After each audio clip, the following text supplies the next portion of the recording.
Hello, my name is Irene Clark, and I'm with the Arkansas Support Network, Northwest Arkansas Community Parent Resource Center. I'm an educational advocate and a family service specialist. I wanted to meet with you today regarding individual education programs.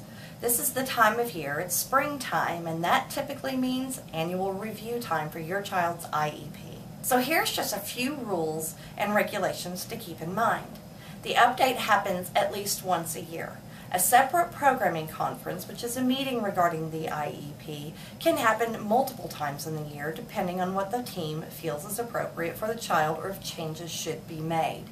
But this is annual review time. It's time to update the IEP, modify the IEP, and make it appropriate for the next year to come.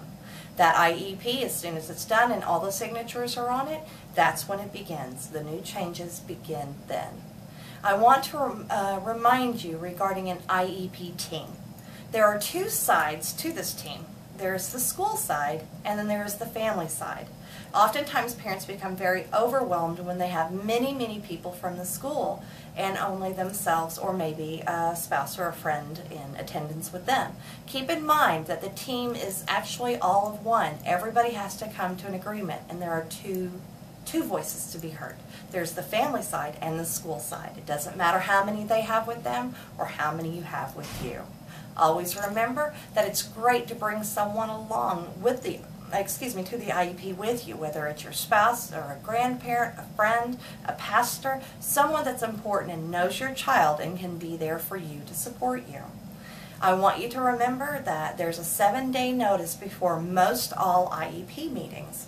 The school is supposed to give you either a written or it could be a verbal, but typically an email or written notice that the meeting needs to happen. The meeting date should be a date that both the school and yourselves agree upon. Remember again, they need to give you a 7-day notice unless it's an evaluation. If it's an evaluation, then there should be a 14-day notice before that meeting, because there will be need to bring many people together to figure out what evaluations are needed for your child. Remember, before any meeting, to put requests that you may have in writing. Having a formal request oftentimes alleviates a lot of stress. Then there's no denying what was requested on either side.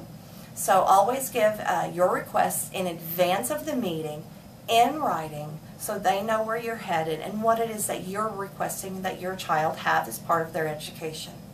I'll be back again soon with more hints and tips with IEPs, and I hope this has assisted you. If you need us at all, give us a call at the office, and I hope you have a very great weekend. Bye.